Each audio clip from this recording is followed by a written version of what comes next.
Bonjour à toutes et à tous, je suis Madame Ossan Patricia, j'habite à Hyères, près de Toulon. Je voulais vous informer que j'ai porté plainte contre l'État et les services publics de justice suite au viol aggravé commis sur ma petite fille de 6 ans et demi et du décès de ma fille survenu le 11 avril 2022. Les faits remontent à 2013, lorsque le papa de ma petite fille rencontre une fille sur la plage et elle lui met en tête de me retirer Lola, que j'élevais depuis la naissance, suite aux gros problèmes de santé de ma fille, qui avait des problèmes psychiatriques assez lourds et des gros problèmes de santé avec pronostic vital engagé noté sur ses documents médicaux. Donc j'ai élevé Lola depuis la naissance, depuis l'âge de 10 jours, jusqu'à 6 ans et demi. Cette personne était auparavant au Canada, psychologue des familles, donc elle avait le même principe qu'en France, très certainement faire des faux témoignages au profit des services sociaux. Donc, sans savoir pourquoi j'élevais ma petite fille depuis la naissance, elle a fait pression sur le père qui m'a finalement retiré ma petite fille, qui s'appelle Lola. Et ben, la petite a été violée avec la complicité de sa mère, donc apparemment en septembre 2013, puisque j'ai retrouvé un tableau qu'elle m'avait fait représentant son viol, presque un an après. Donc, quand ma petite fille m'a été enlevée, j'ai aussitôt prévenu le conseil général à l'époque, hein, c'était pas départemental. J'ai alerté le conseil général, j'ai alerté l'école, le directeur d'école, pour dire que ma petite fille était en danger avec sa mère, qui avait des gros problèmes avec les hommes. Ma fille avait des problèmes de ce côté-là, quoi. Il lui prenait des crises où elle avait besoin absolument d'avoir un homme avec elle. Enfin, vous comprendrez ce que ça veut dire. Et le conseil général a fait son travail, ont aussitôt informé l'ASE, l'aide sociale à l'enfance, qui est venue chez moi en février faire une enquête pour voir tout ce qui se passait chez moi, comment ça allait. J'ai expliqué la situation de ma fille, j'ai expliqué qu'il y avait ce problème avec les hommes, j'ai expliqué que ma petite fille était maltraitée par le père, qui était violent, que j'avais Lola depuis la naissance.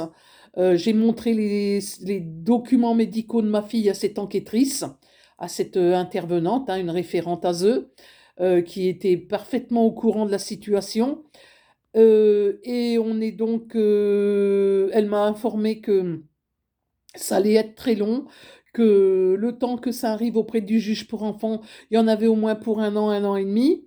Donc dans la foulée, bah, j'ai pris un avocat, apparemment un des meilleurs avocats de Toulon, qui a fait son travail, lui, qui est intervenu en urgence auprès du juge des enfants de Toulon, qui a remis le dossier médical de ma fille en précisant que Lola était en danger avec sa mère, que c'était ma fille qui avait la garde exclusive de la petite, puisque le père n'avait jamais revendiqué ses droits de garde ni d'hébergement. C'est une personne qui est arrivée clandestinement sur notre territoire, un Tunisien qui est arrivé là en 2000, je ne sais plus trop la date, j'ai perdu le fil. Donc, il est arrivé en France en juillet. Il a aussitôt rencontré ma fille. Puis, bon, ils ont décidé d'avoir un enfant, lui, pour le visa, et elle, avec ses problèmes psychiatriques, pour avoir ce gars dans son lit. Donc, au mois d'avril 2017, le père signale à la préfecture, demande un regroupement familial. Il obtient son visa en fournissant des faux documents, des fausses attestations d'employeur. La préfecture ne fait aucun contrôle.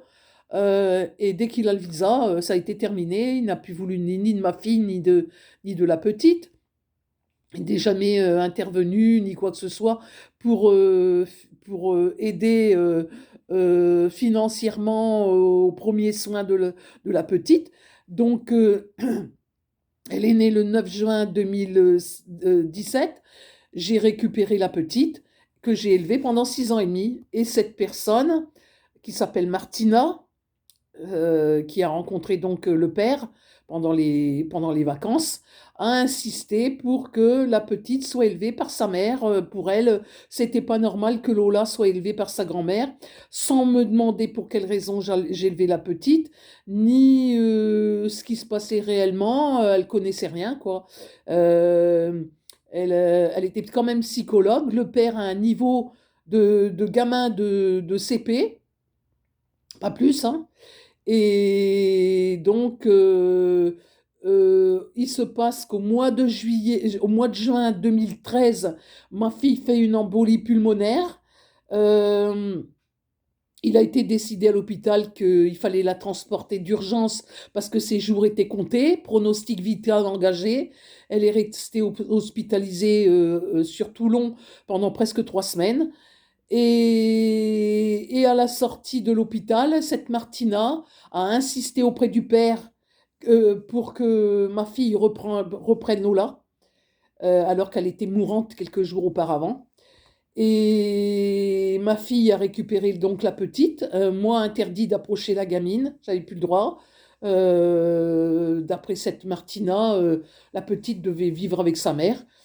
Donc, j'ai quand même insisté auprès du père pour que la petite rentre à la rentrée de septembre à l'école, puisque c'était moi qui l'avais scolarisée derrière chez moi.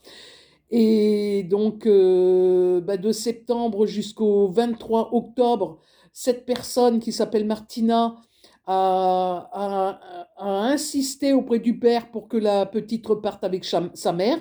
Donc, le 23 octobre 2013, ils m'ont enlevé définitivement Lola de chez moi, qui est partie en hurlant. Et j'allais la voir en cachette quand même à l'école. Elle hurlait, elle avait peur, elle était terrorisée. Elle me disait qu'il y avait quelqu'un qui allait venir chez elle pour lui faire du mal. Et, et puis finalement, eh ben, j'ai découvert que ma petite était violée depuis le mois de septembre 2013 avec la complicité de sa mère. La petite m'a raconté que sa mère lui avait tenu la jambe pendant qu'il lui faisait du mal. Et puis voilà. Donc, cet avocat est intervenu auprès du juge de Toulon, demander une urgence pour que je récupère la petite. Mais quand je suis passée auprès du tribunal, ben, le juge a décidé de rendre la petite à la garde partagée des deux parents, alors que le père n'avait jamais revendiqué ses droits, et le tout basé sur faux témoignages de la référente Azeu et de la complicité de cette Martina, qui avait l'habitude de faire des faux témoignages, qui a dit qu'elle vivait avec le père alors qu'elle était partie, il s'était battu. Et une semaine, donc on est passé le 4 avril 2014 auprès de ce juge, et une semaine après, jour pour jour, le vendredi suivant, le violeur, qui s'appelle Mohamed, de Bougara Blida, je ne peux pas donner son nom puisqu'il y a toujours une enquête en cours, il est revenu avec l'accord de ma fille. Cette fois-ci, ils ont drogué, violé, main attachée ma petite fille. Son calvaire a duré des heures durant. Moi, je ne savais pas ce qui se passait. Je suis passée au domicile de ma fille le mercredi d'après. J'ai découvert ma petite fille, les yeux, ben, des yeux drogués, hein. Elle avait le regard complètement vide, les lèvres abîmées, elle était enflée. Et elle s'est assise à côté de moi. J'ai fait des études en psychologie criminelle. Elle s'est assise près de moi. Elle m'a fait un dessin qui représentait qu'elle a été violée, avec un symbole phallique qui représentait une carotte. Ce dessin représentait qu'elle avait eu les bras attachés, et puis la bouche qui était mise bien en évidence qu'elle avait été embrassée. Le sexe, il était même plus au même endroit. Enfin, là, une abomination que moi j'ai vue. Ma fille ne sait pas que j'ai fait des études en criminologie puisque ça s'est passé avant sa naissance. Je suis vite allée avec le dessin auprès du conseil général pour alerter que ma petite avait été violée. Au niveau du conseil général, la petite référente qui avait travaillé en psychiatrie auprès des enfants a bien reconnu ce dessin comme étant un viol. Donc je suis allée voir mon avocat pour signaler que la petite était violée. Et à partir de là, ben, ça a été l'enfer pour moi. J'ai été convoquée auprès de l'ADSEAV, ADSEAAV du Var, à Toulon. où j'ai été traitée de grand-mère et de mère indigne. Je ne comprenais rien de ce qui me tombait sur le nez. Bah, j'ai dit ma petite, elle était violée. Ils avaient l'air étonnés. Euh, j'ai, j'avais demandé déjà à ce qu'on soit tous passés par un expert psychiatre, aussi bien les parents que moi, pour bien prouver qu'il y avait un problème avec les parents. Il n'y a que moi qui est passé devant ce psychiatre qui appartenait à la TSAV, hein, qui s'appelle Docteur Violette, j'ai bien balancé son nom, qui est connu dans une autre affaire qui s'appelle Ami de Lisa, dans le Var. Donc, cet organisme ATSAV avec ce docteur Violette font des faux témoignages contre les parents protecteurs. À mon insu, il m'a reconnue atteinte de délire paranoïaque, je ne comprenais rien. D'abord, il n'a jamais voulu me donner son rapport, hein. Je n'ai pas pu faire appliquer le principe du contradictoire. J'ai retrouvé ces documents plus d'un an après dans les dossiers. J'ai été insultée, convoquée par le policier chargé de l'enquête, qui m'a traité lui aussi de grand-mère et de mère indigne. Moi, je comprenais rien de ce qui me tombait dessus. Ce policier s'est mis debout devant moi avec les larmes aux yeux, m'a dit, il a fallu que ça me tombe dessus. Alors je comprenais pas, je comprenais rien de ce qui se passait devant moi. J'étais complètement euh, comme si j'étais dans un film. Au final, ma petite a été examinée. Donc cette histoire-là, ça a débarré chez le juge le 4 avril 2014. La petite a été violée une semaine après, mais ils ont fait examiner la petite qu'au 5 mai 2014, soit presque 3 semaines après. On m'a caché son examen médical, on m'a tout caché, je ne savais pas ce qui s'était passé. Et au final, le dossier est passé dans les mains de plusieurs avocats qui m'ont bien caché que je devais me constituer partie civile. Moi, j'en savais rien. Je pensais que le procureur allait ordonner une enquête auprès du juge d'instruction, que tout était en route, quoi. D'autant plus que mon avocat m'a certifié que le jour du 5 mai, il y a une plainte pour viol de la part du Conseil général, hein, que j'ai en main. Il y avait la mienne du Conseil général. Et mon avocat m'a dit, il n'y a aucun problème, les plaintes pour viol sont enregistrées, vous inquiétez pas. Donc moi j'ai attendu, j'ai changé au bout d'un an, je l'ai dessaisi. Et là, j'ai découvert dans le dossier que cet avocat, qui était le mien, a fait un faux en écriture publique qu'il a envoyé au procureur en disant, je vous certifie que ma cliente qui a passé l'après-midi avec sa petite fille a constaté qu'elle avait le sexe découpé avec des ciseaux. Donc voilà pourquoi on m'a fait passer devant un psychiatre qui a des qui m'a qui m'a diagnostiqué atteinte de délire paranoïaque alors que j'étais même pas au courant de cette histoire. À ce psychiatre, j'ai toujours parlé de viol. Le juge, cet avocat a remis au juge le 7 mai, enfin au procureur, le 7 mai 2014, cet avocat a remis un fax en dénonçant une excision, mais en même temps, il écrit, je vous remets la lettre que je m'apprêtais à adresser au juge. Il s'appelait Laurent S, on va dire. Donc sur cette lettre, c'était moi qui dénonçais que ma petite fille était violée et que je demandais que Lola soit entendue par un pédopsychiatre. Ça n'a jamais été fait. Donc, au bout d'un an, je récupère quand même le dossier d'enquête et là, je découvre que ma petite fille a été examinée le 5 mai 2014 pour une excision. Il est bien marqué dans ce rapport médical. D'ailleurs, elle a été examinée par un médecin généraliste de garde le 7 mai, donc veille des fêtes, hein, du long week-end, pour une excision, parce qu'elle marque qu'il n'y a aucune lésion externe. En plus, ma petite fille, avec 6 ans et demi, elle n'a pas été examinée par un pédopsychiatre, ni par pédopsychiatre, ni par pédiatre. Hein, ça aurait dû être fait. Mais elle diagnostique que Lola présente des érosions au niveau des poignets, des hématomes sur les tibias et sur les jambes. Donc, elle avait toutes les symptômes d'un enfant qui venait de subir des maltraitances et agressions. Et malgré tout, eh ben, la petite est rendue à la mère. Et à partir de là, interdiction totale pour moi d'approcher la petite. Je suis allée au JAF, j'ai été traitée pire que tout, de grand-mère indigne, que j'aurais dénoncé que ma fille avait fait exciser ma fille alors que j'étais même pas au courant. Enfin bref, depuis 9 ans, impossible de revoir ma petite fille, puisque les deux parents complices se sont opposés que je revoie Lola. Et le 11 avril dernier, mon fils m'appelle en me disant que ma fille est décédée.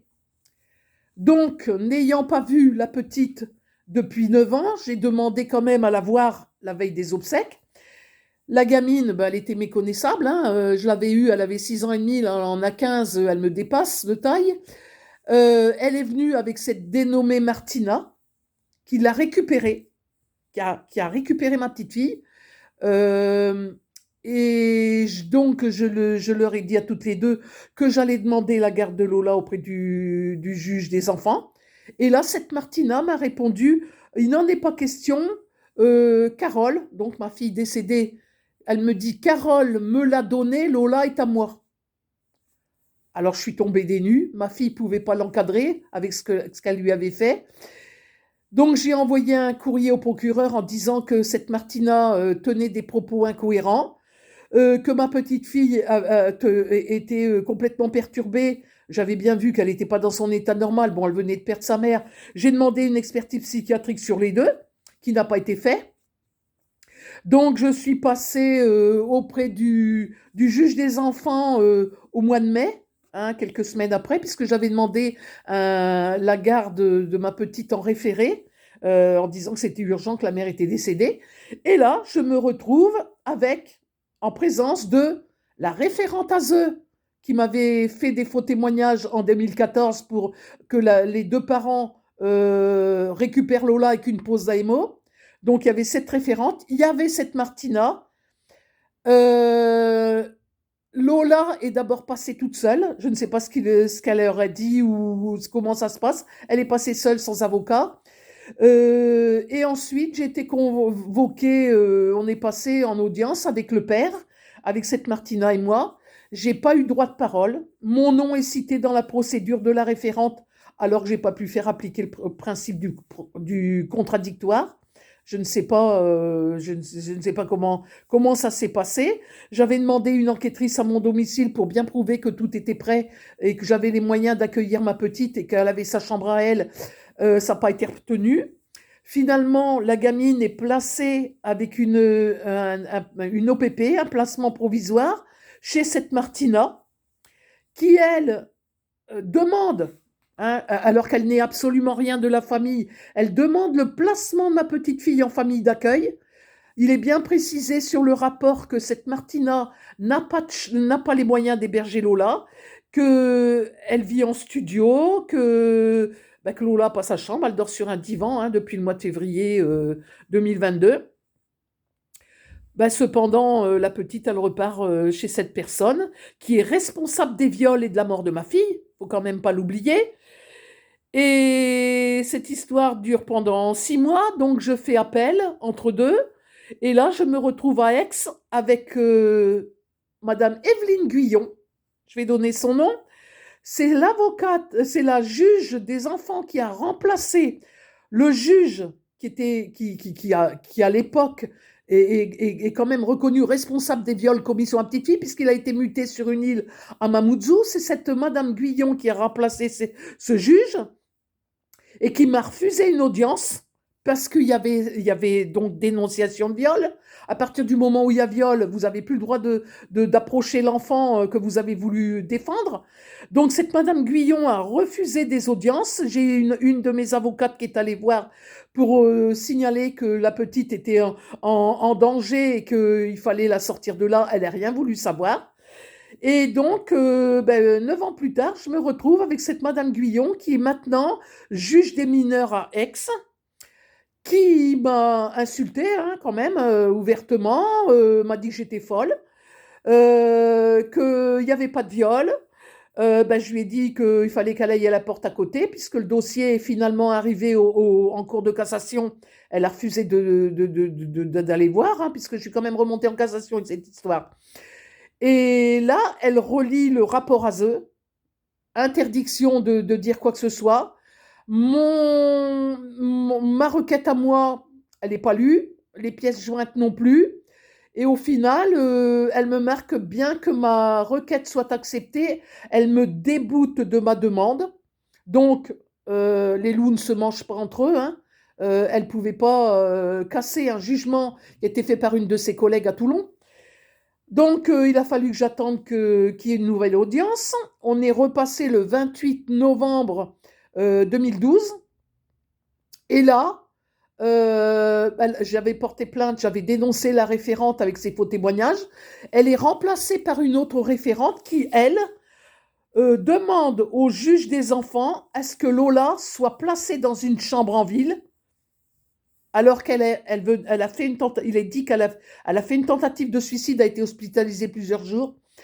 Elle est sous neuroleptique, elle se scarifie, elle fait des terreurs nocturnes, des cauchemars. Elle est complètement manipulée par cette Martina. Et donc, quand j'ai entendu tout ça, eh ben, j'ai levé le siège. J'ai quitté l'audience. J'ai rencontré Lola dans les couloirs, qui apparemment, alors qu'on venait de me dire qu'elle ne voulait pas me voir, Lola me fait un grand sourire. Je lui dis, tu sais que ta chambre t'attend à la maison. Elle me dit, OK. Donc, j'ai contact avec la JAF qui, elle, m'a écouté, qui j'attends pour avoir l'autorité parentale, qui traîne elle aussi. Et donc, je signale à la juge aux affaires familiales et copie au procureur que je m'oppose à ce que Lola soit placée en chambre individuelle en ville, alors qu'elle est suicidaire. J'ai marqué que si jamais il arrivait quelque chose à ma petite, qu'elle se fasse agresser ou qu'elle se resuicide ou on ne sait jamais, que je tenais pour responsable la juge pour enfants. Donc je savais très bien qu'elle allait lui transmettre.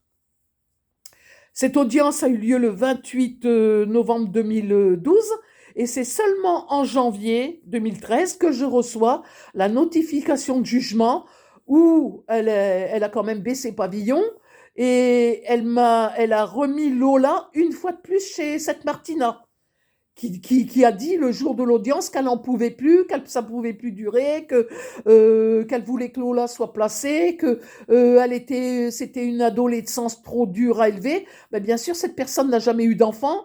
Euh, elle, elle joue les psychologues, elle veut jouer les mères de famille et les grands-mères alors qu'elle est complètement inapte. Et moi, je me suis défendue quand même auprès de la JAF en disant que je m'étais occupée de ma fille pendant 34 ans. C'est moi qui me suis occupée totalement de ma fille, hein, qui avait des gros problèmes. Et puis voilà. Donc, il en est que dans la foulée, j'avais demandé avec ma demande de garde en avril 2012, j'avais demandé une enquêtrice à domicile pour qu'on constate que tout était prêt pour accueillir ma petite fille. Et c'est seulement le 19 janvier 2013 que l'enquêtrice est venue à mon domicile, mais quand j'ai fait des recherches sur elle, eh ben, elle travaille aussi pour la TSAV. Elle est indépendante, mais elle travaille aussi pour la TSAV. Donc, elle avait un délai de 2 mois pour rendre son rapport auprès du JAF, hein, et, ben, elle me dit qu'elle ne rendra pas son rapport avant la fin avril. Tout ça parce que, en travaillant pour la TSAV, elle ne veut pas mettre de bâton dans les roues à cet organisme qui touche, eux, des subventions pour pose AMO. Et donc, ben, elle me fait barrage, parce que si j'avais son rapport, qui est quand même, j'espère, en ma faveur, puisqu'elle a constaté que tout était prêt chez moi, donc ça traîne. Donc ce rapport, elle ne le rendra pas avant avril de cette année, puisqu'il y a une nouvelle audience de prévue pour le mois de mai. Mais 3 semaines après, elle me demande de la rejoindre en ville, très sympathique la dame quand même, et elle m'apprend que ma petite fille ne veut plus du tout rester chez cette Martina, qu'elle ne veut plus entendre parler de son père, et qu'il a été prévu, donc cette Martina, avec la complicité de la TSAV, ont prévu de placer ma petite fille dans un foyer. Donc, étant donné que je sais quand même ce qui se passe dans les foyers, je me suis opposée, j'ai donc dans la foulée, j'ai porté plainte contre l'État et services publics de justice pour déni de justice, non-respect de mes droits, non-respect du droit de l'homme et du citoyen, parce qu'il y a un pourvoi en cassation avec cette affaire qui a été déposée depuis le 28 janvier 2018 et je n'ai toujours pas de nouvelles. J'écris, j'envoie des courriers, je demande où ça en est, on ne me répond pas. Au niveau de la Cour de cassation d'Aix, on ne me répond pas. Donc je suis partie civile, mais privée de mon droit de savoir où ça en est, privée de mon droit aux informations. J'ai aussi envoyé cette plainte à Monsieur Moretti. Je l'ai envoyée au préfet, je l'ai envoyée au président du conseil départemental, à la mairie de Toulon, au maire de Toulon, au maire de Hyères, et aussi à Madame Cobel, qui est ministre des droits de l'enfant, magistrate, qui, je tiens à signaler, est la seule qui m'ait répondu.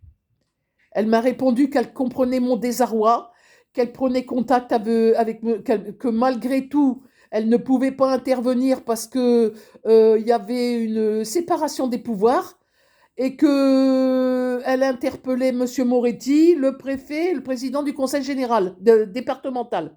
Donc, avec cette lettre, j'ai écrit moi-même au préfet, au président du conseil départemental. J'ai dit que je refusais absolument que ma petite fille soit placée dans un foyer, étant donné son état de santé, qu'elle n'avait jamais été entendue par un psychiatre, alors qu'elle est victime de manipulation, qu'elle a fait une tentative de suicide, et qu'en plus, j'avais dénoncé à plusieurs reprises que le père était violent et portait plainte contre lui pour atteinte à l'intégrité psychologique et psychique sur mineurs de moins de 15 ans. Le père a récidivé, il m'a mis ma petite fille à la porte. Alors qu'elle pleurait que sa mère était en train de mourir, elle est allée chez son père se réfugier, elle ne savait pas où aller. Le père l'a mis à la porte, il a mis ma petite fille à la porte. Il lui a dit de foutre le camp. La petite a pris sa patinette complètement affolée. Elle a eu un accident. Elle s'est ouvert le menton. Elle a été recousue à 7 points de suture. Et elle est allée se suicider chez sa mère. Elle a avalé les comprimés. Et elle est allée faire une tentative de suicide. Et comme elle ne savait pas, ben, elle a appelé cette Martina sans savoir qu'elle mettait les mains dans l'engrenage.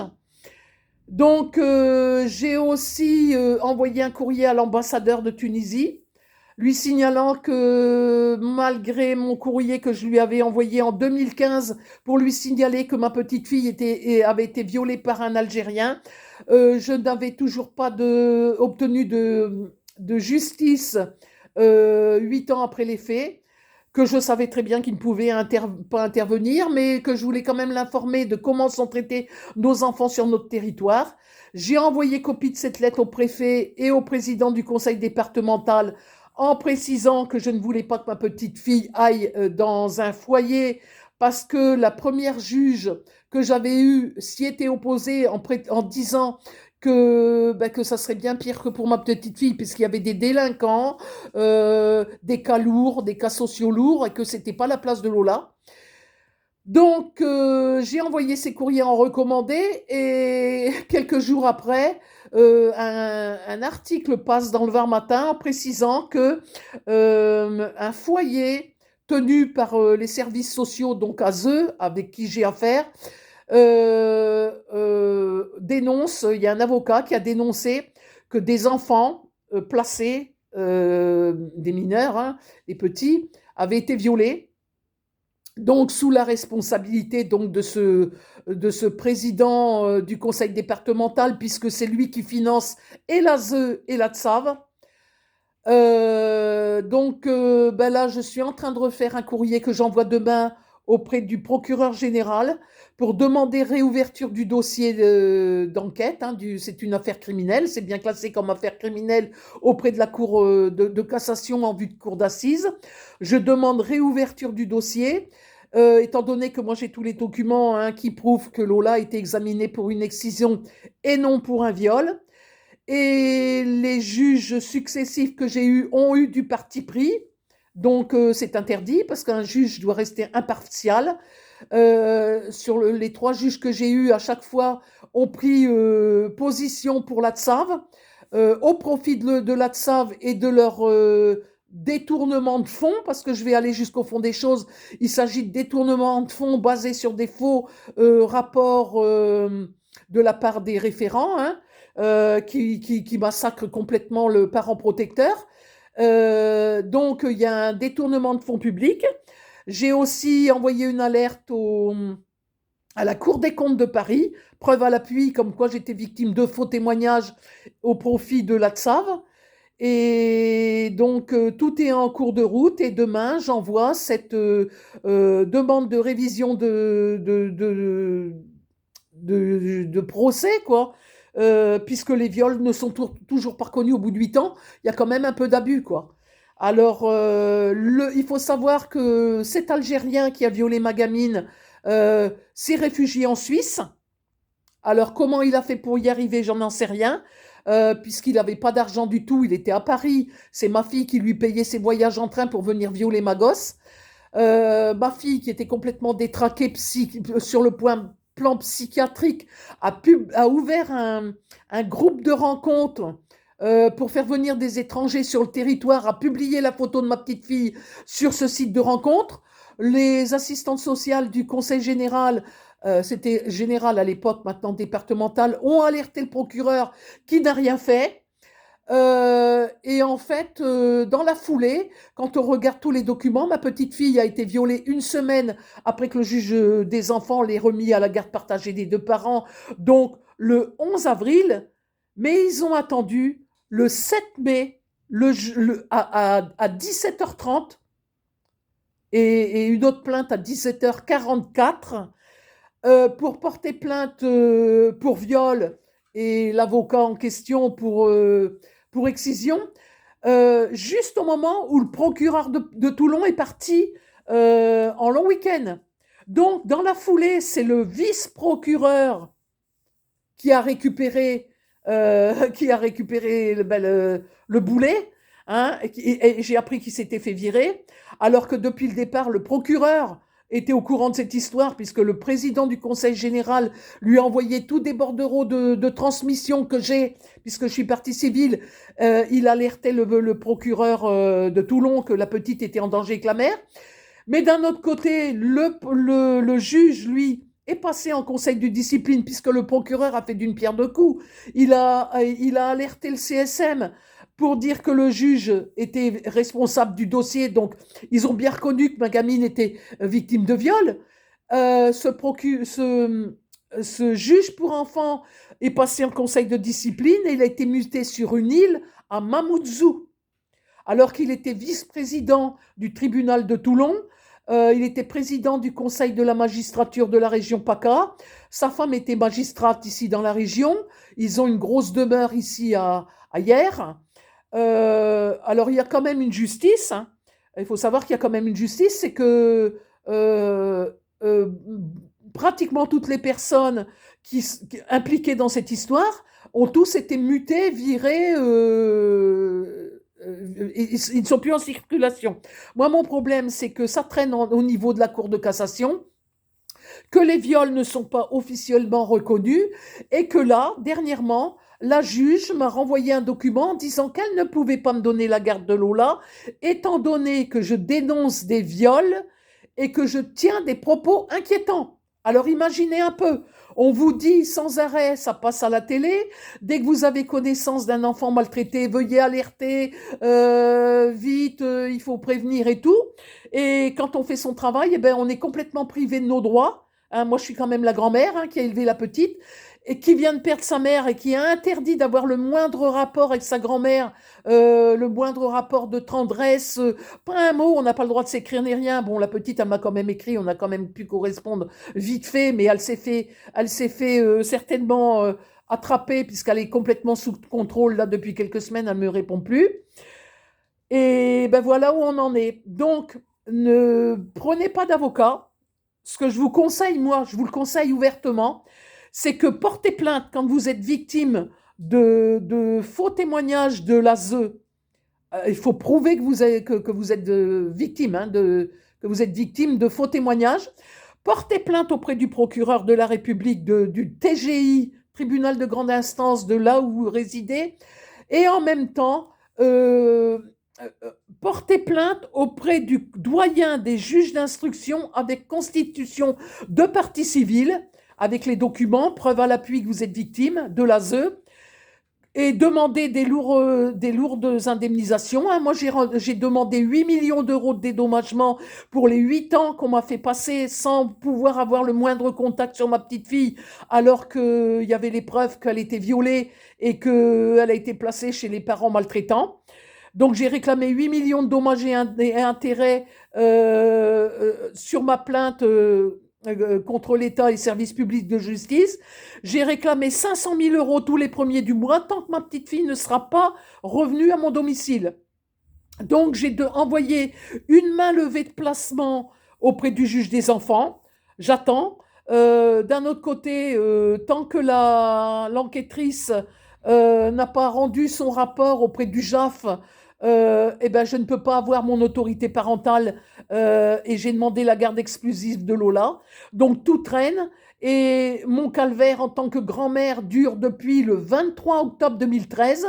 Ma petite fille s'est quand même retrouvée à moins de 7 ans à se prendre en main toute seule. Hein. Elle m'a expliqué son calvaire quand j'ai renoué. Elle s'est retrouvée toute seule suite à la décision de ce juge de la remettre à la garde partagée des deux parents. Le père en a pas voulu puisqu'il était même plus avec Martina, puis il s'en était jamais occupé. Ma petite s'est retrouvée seule à s'occuper de sa mère qui était couchée, à se prendre en main toute seule, à se faire à manger. Elle m'a raconté qu'elle devait laver, habiller, coiffer, faire manger sa mère à petite cuillère, qu'elle devait faire ses devoirs toute seule, elle s'est retrouvée complètement à l'abandon de l'État. Et là, il n'y a aucun service public, hein, aucun service social qui est passé, malgré toutes les dénonciations. Le père a tout de même la reconnaissance, il est tout de même, il a quand même l'autorité parentale, hein, puisqu'il a déclaré la petite. Donc je dois me battre contre tout ça. Et étant donné qu'il a récidivé en mettant la petite à la rue puis qu'il y a eu un accident, ben, j'attends d'avoir l'autorité parentale pour pouvoir porter plainte contre lui pour le faire arrêter, parce qu'il y a quand même plainte qui a été déposée en 2015 contre cet individu qui m'avait menacé de m'égorger, de insulter trop tous les noms. Enfin, j'ai vécu l'enfer. Tout ça parce que ma fille était malade et qu'elle m'en a fait voir de toutes les couleurs. Parce que dans cette histoire, on dénonce pas non plus, on n'en parle jamais du parent maltraité. On parle des enfants maltraités, mais on ne parle pas des parents maltraités. Moi, j'ai vécu pendant 34 ans avec ma fille. Hein, j'ai demandé de l'aide auprès des médecins qui m'ont dit on peut rien faire, elle est majeure. Je me suis retrouvée avec ma fille qui me faisait disparaître des objets tant que j'avais le dos tourné et qui me disait que j'étais folle. Qui me découpait des rideaux, qui me faisait disparaître les objets, enfin, toutes des choses comme ça, qui disait qu'il y avait du diable dans la maison, enfin, j'ai vécu l'enfer. Elle partait pendant plusieurs jours retrouver des clandestins dans des souterrains. Hein, vous savez très bien, vous avez bien compris ce qui se passait, hein, parce qu'elle avait des crises. Et j'ai vécu l'enfer comme ça pendant 34 ans. Et j'ai été moi-même enfant battu. C'est pour ça que je me bats pour ma petite fille. J'ai vécu pendant exactement la même histoire que ma petite fille pendant 6 ans et demi, où j'ai été élevée, adorée par ma grand-mère. Et puis il a fallu que je reparte avec mes bourreaux, parce qu'il n'y avait pas d'école là où il y avait ma grand-mère. J'ai été battue jusqu'à faire une expérience, à vivre une expérience de mort imminente, à coups de poing derrière la tête par ma mère. On m'a arraché un ongle, on m'a arraché les dents avec des pinces, on m'a maltraité. Toute la famille savait, mais personne ne disait rien parce que je suis née bâtarde. Et on m'a toujours traité de bâtarde toute mon enfance. Alors je peux vous assurer que j'ai quand même les reins solides pour supporter tout ça. Et je me battrai jusqu'au bout pour ma petite fille. Maintenant, je vais médiatiser cette histoire. Je vais essayer de trouver des associations. Il faut savoir aussi que toutes les associations qui ont pignon sur rue touchent des subventions du Conseil général avec leur loi de 1901. Donc, ils font semblant de dénoncer sur les réseaux sociaux, mais quand vous leur dites de porter plainte auprès des procureurs, personne ne bouge, parce que tant qu'il n'y aura pas de plainte, ça ne peut pas bouger.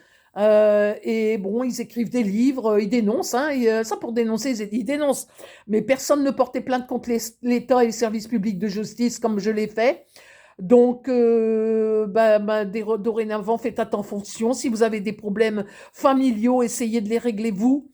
Essayez de régler, si vous avez des problèmes de couple, essayez de mettre vos enfants en sécurité quelque temps chez les grands-parents ou dans des familles proches, le temps que ça s'arrange. Mais évitez d'appeler les services sociaux parce que vous ne reverrez jamais vos enfants. Personne ne les revoit jamais. Dans une prochaine vidéo, je vous expliquerai ce qui m'est arrivé quand j'avais 7 ans, où j'ai été victime d'actes criminels par mes parents pour avoir été témoin d'un meurtre, étouffé aussi auprès des tribunaux de Toulon, parce que tout se passe à Toulon, hein.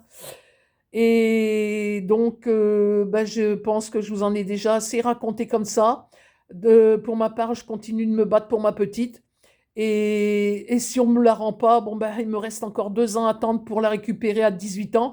Parce qu'il faut savoir qu'en la plaçant dans un foyer, elle sera virée, hein, à la rue le jour de ses 18 ans parce que ces messieurs, dames ne toucheront plus de subventions. Donc la petite n'aura même pas le temps de finir sa terminale. Elle est très douée, elle est en seconde, elle est très douée à l'école. Elle n'aura même pas le temps de finir sa scolarité. Il faut quand même qu'elle aille à l'université et puis peut-être faire autre chose, aller plus haut, un master ou je ne sais pas, hein, où elle va mener. Mais en tout cas, il faut savoir qu'arrivé 18 ans, ils ont plus de subvention qui est de 9 400 € par mois pour la mettre dans un foyer. Et donc, toute sa vie va s'écrouler le jour de ses 18 ans, si ça ne s'est pas écroulé avant, qu'elle ne se fasse pas une tentative de suicide ou qu'elle ne se fasse pas violer ou agresser ou maltraiter. Ça, c'est dénoncé dans tous les foyers, sur tout le territoire, par les associations, par des parents, et personne ne bouge. Donc, je vous tiendrai au courant de la suite, je ferai d'autres vidéos. J'espère pas avoir été trop longue, que ça soit quand même compréhensible. C'est la première fois que je fais une vidéo. J'ai pas l'habitude de parler, j'écris beaucoup. Mais bon, comme ça, vous savez de quoi il retourne. Bonsoir à tous et à toutes.